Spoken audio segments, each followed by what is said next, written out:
ראש השנה מתקרב, אנחנו עומדים להמליך את המלך ואין לנו איפה להמליך אותו. אנחנו ממליכים מלך שאין לו ארמון. אנחנו ממליכים מלך שאין לו כתר.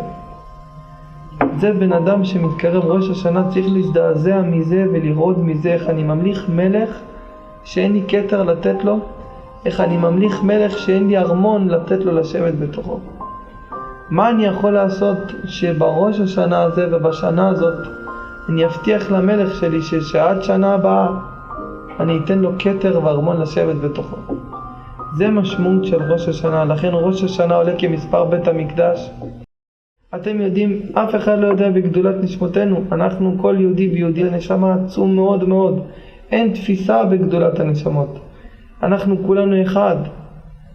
כולנו אחד, באנו משורש ומקור אחד, ואנחנו, הנשמות שלנו הולכות ומבוזות בעולם, והגויים הולכים בכל העולם כולו וחוגגים ושמחים ומקבלים מלוכה וגדלות וכבוד וגדולה, ואנחנו שפלים ונבזים הולכים מדחי אל דחי בצער ובשפלות,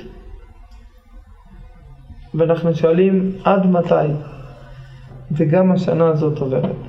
והסברתי שראש השנה עולה כמספר בדיוק בית המקדש. איך אנחנו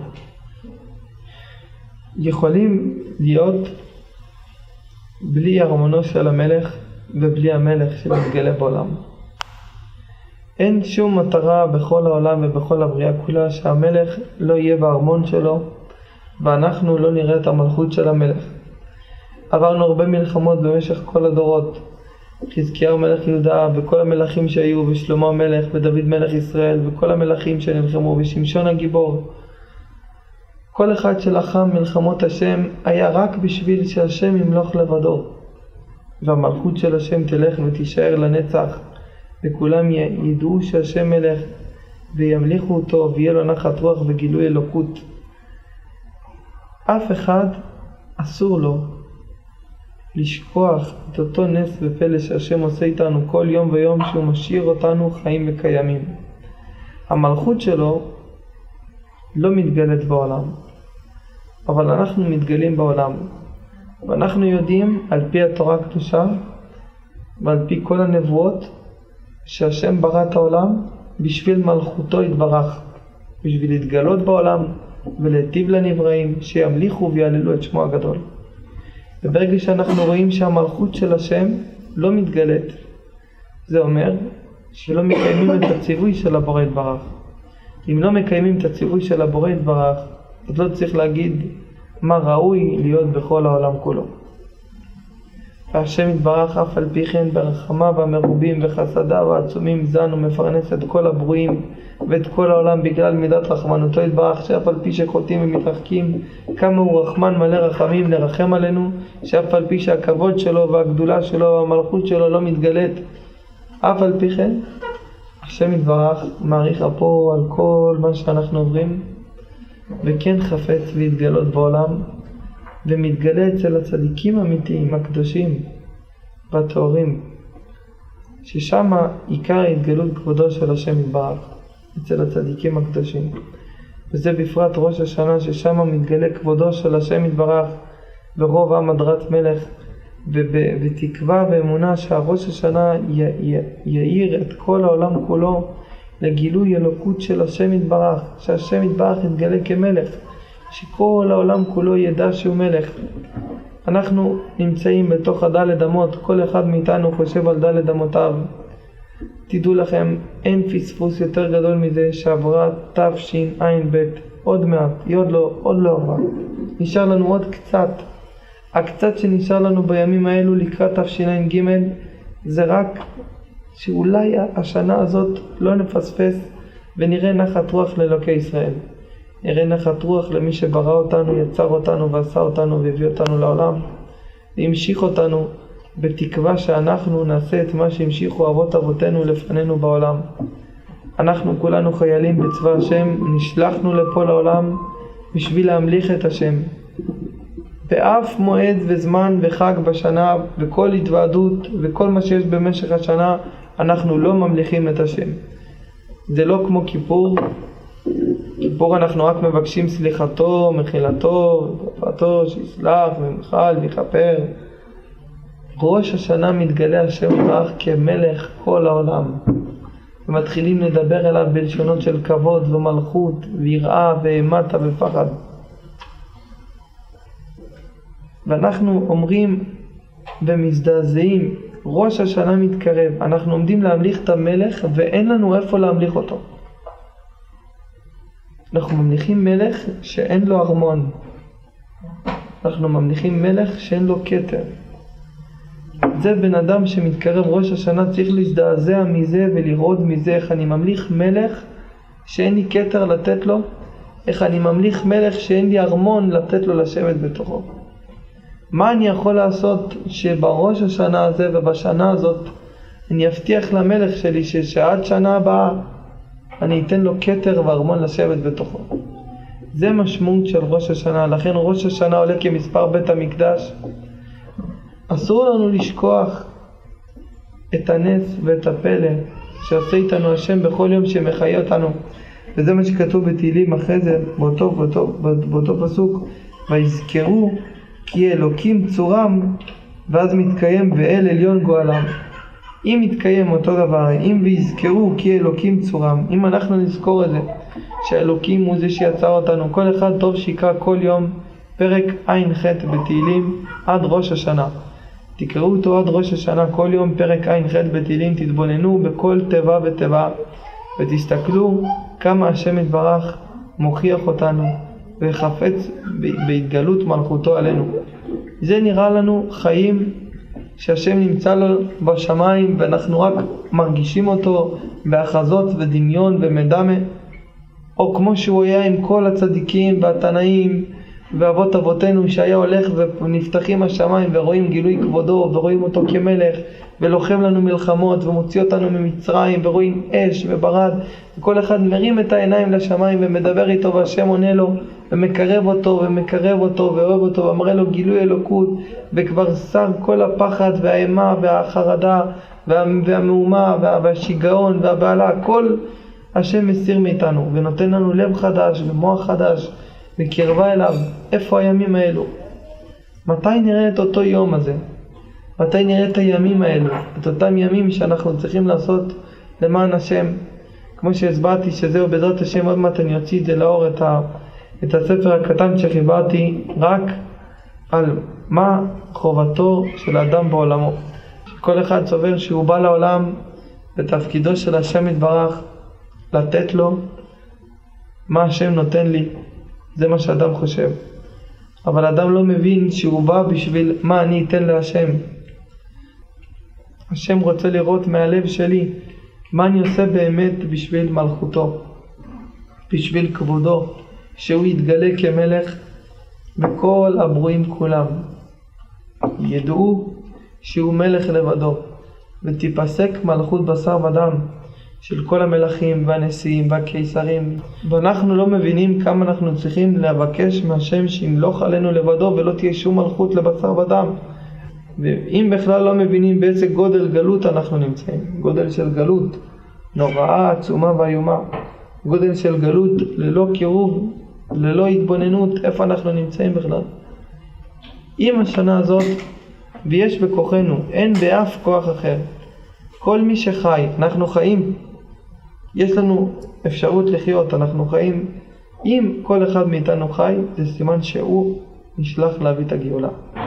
כל מי שחי ונושם, השם בחר בו להביא את הגאולה. כל מי שחי, כל אחד, כל יהודי ויהודיה בעולם, אנחנו צריכים להיות עבדים נאמנים לכבוד של אבא שלנו, לכבוד של המלך שלנו, ולעשות כל מה שאנחנו יכולים לעשות וצריכים לעשות. מה עם כל אלו שסובלים בגלות, בצער נורא? מה עם אלו שלא נשאים? מה עם אלו חסר פרנסה? מה עם אלו שהולכים רווקים, שבורים וריצוצים בעולם? מה עם אלו שלא רואים שום פתח ורפואה לנפשם? מה עם כבוד הצדיקים שהם בזויים ומבוזים בכל העולם? מה עם כבוד השם וכבוד השכינה, איך הכותל נראה? אז אנחנו בכלל מבינים איפה מלכות? וכותל נראה ככה, הכותל, אז איפה ההתבוננות שלנו, עד איפה הפגם מגיע? שאני מתפלל ואני מצפה למשהו, או תיקון בראש השנה, או לאיזה דבר בראש השנה, ואני מבין מה ראש השנה מתקרב, אז אני מבין מה אני צריך לחשוב בראש השנה ומה לתקן. מי אני ממליך בכלל? מה אני ממליך ועל מה אני ממליך? ולאיפה אני ממליך? ועד מתי אני אמליך אותו? מלכות, אתה קורא למלך ואתה ממליך מלך על מה? זה תפקיד שלנו, התפקיד שלנו להמליך את השם. אפילו שאנחנו, כל אחד מאיתנו, לא משנה עם איזה מידות, לא משנה איפה הוא נמצא במצב, רבי שמעון בר יוחאי, רבי אלעזר בן נוח, שהם יכולים לשאת את כל העולם, זה לא עניין, לא עניין. הפגם הגדול ביותר, הצער הגדול ביותר זה וישכחו עלילותיו ונפלאותיו אשר הרם. זה לשכוח את המלכות הזאת, שהשם זה מלך שגאל אותנו והוציא אותנו ממצרים. זה מה שרבי שלמה מקרלין אמר. בשמה שלמה הוא כותב, החטא הגדול ביותר שיהודי שוכח שהוא בן מלך. אנחנו יודעים, הדרך להיגאל היא רק על ידי תורה ותפילה, לא להיות בדמיון. תורה ותפילה, לשמור על שולחן ערוך, להקפיד על המקווה, להקפיד על התפילה בזמנה, להקפיד על הקיום תורה ומצוותיה, לא לזוז שום דבר משולחן ערוך ולא לזוז שום דבר מדרך התורה הקדושה. אבל בשעות הפנאי, בשעות התחביב, בזמנים שאתה בוהה, תדע על מה לבעוט, על מה לחשוב, תדע על מה לחשב שאתה לומד. בשביל מה אתה לומד? בשביל מה אתה מתפלל? שנבין איפה אנחנו נמצאים, בשביל מה אנחנו חיים, בשביל מה אנחנו נושמים, בשביל מה אנחנו קמים בבוקר. יש אנשים שחיים 80, 90, 100 שנה בעולם, והם לא יודעים בכלל למה הם באו לעולם 100 שנה. אנחנו צריכים להבין, זה תפקיד שלי. כל אחד אומר, זה תפקיד שלי. לדעת שנשלחתי לכאן למשימה, והאחריות מוטלת עליי הרבה יותר ממה שאני חושב. כל אחד מאיתנו צריך לדעת. יש בכל אחד מאיתנו בחינת שאול ודוד. יש אחד שהוא בחינת שאול, ויש אחד שהוא בחינת דוד. רוב העולם מתגלה בהם בחינת שאול. המעטים שזוכים לבחינת דוד. שאול, השם רצה ממנו שימחה זכר עמלק, ושיתחיל לגלות את המלכות שלו בעולם. לשאול היה השתאות קצת במלאכה. הוא לא מבין שזה על זמן קצוב. השם לקח את הממלכה שלו, לוקח את המלכות הזאת, ונותן אותו למישהו אחר שיעשה את זה. זה הסיבה שהעולם היום, בעולם, מה שאנחנו רואים, שהדורות מתחדשים. השם נתן לך מלכות. נתן לך, על מי אתה שולט? אתה שולט בבית? אתה שולט על הילדים? על מי אתה שולט? כמה מלכות יש תחתך? כל מי שנמצא תחתך, יש לך מלכות. זה לא משנה מי תהיה. תשתמש במלכות הזאת בשביל לקרב כבר את מלכותי. אני לא רוצה לשבת כבר בשמיים הרבה זמן. אני רוצה להתגלות בארץ במלוא ההדרה והמלכות, שבשביל זה בראתי את העולם. וזה התפקיד של דוד. אם אתה תהיה דוד, אתה תביא לידי גילוי מלכותי, השם אומר. אם אתה לא תהיה דוד, אתה תהיה שאול. אתה לא תביא לידי מלכותי, ואני לא אמלוך בעולם, אז אני מעביר את הממלכה הזאת עד שיבוא אותו אחד שימליך אותי. עד שיבוא אותו אחד שפשוט ימליך אותי בעולם. ובוודאי שיהיו כמה כאלו. עצם השיעור היום שלמדנו זה כבר מלכות השם. כי אנחנו לומדים ביותר מ10, והשכינה שורה עלינו, והשם שומע את הדיבורים, ובוודאי יש לו נחת רוח מהדיבורים שאנחנו מדברים עליו יתברך, וכל המטרה שלנו כבר שיחפוץ לגאול אותנו ולהתגלות אלינו, כי הוא בחר בנו מכל העמים ונתן לנו את תורתו. כי יש משהו בנשמות שלנו, יש בנשמותינו דברים עצומים ונשגבים מאוד שאין לנו תפיסה בהם. יש בנשמות שלנו דברים עצומים שאין לנו לאף אחד תפיסה בהשגה. כל המטרה הזאת היא בשביל לגלות את כל המלכות הזאת בכל העולם. אם השם בחר בנו ואין לנו שום תפיסה למה. מה יש בנשמות האלו? מתי נראה את הגדולה של הנשמות האלו? צריך לראות אותם מתישהו. מתי נראה אותם? מתי נדע את הסוד הזה של נשמות ישראל? מאיזה מקום נאצלו ובאו? מתי נדע מה הסוד הזה של העם הזה? העם הנבחר שהשם אוהב ובחר בו. מתי נדע למה כל אבות אבותינו נעקדו ונסכלו ונהרגו? על מה הם הפאות האלו? מה העניין הזקן הזה? לשם מי אנחנו עובדים כל כך הרבה שנים? נעקדנו ונשרפנו ומה שעברנו. כל זה אנחנו נשפטים בראש השנה.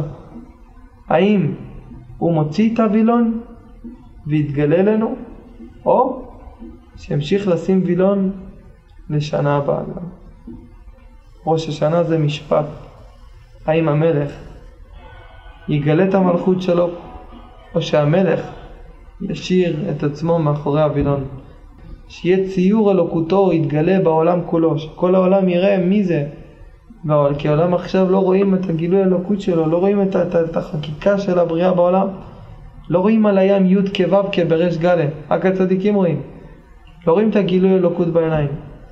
את זה בעזרת השם אנחנו נזכה שהשם יתברך יראה לנו. מתפלל שהקדוש ברוך הוא יעזור שכל אחד ואחד מאיתנו יזכה לישועות ולניסים ונפלאות.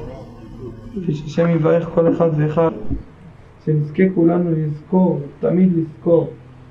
זיכרון, שכל דבר זה מופת, להעריך כל נס, כל דבר קטן. לקוות שבעזרת השם ישעה אותנו. בעזרת השם ננגן ניגון קצת מלכות, שבניגון הזה נמליך את השם יתברך, והשם יתברך נחת רוח. בעזרת השם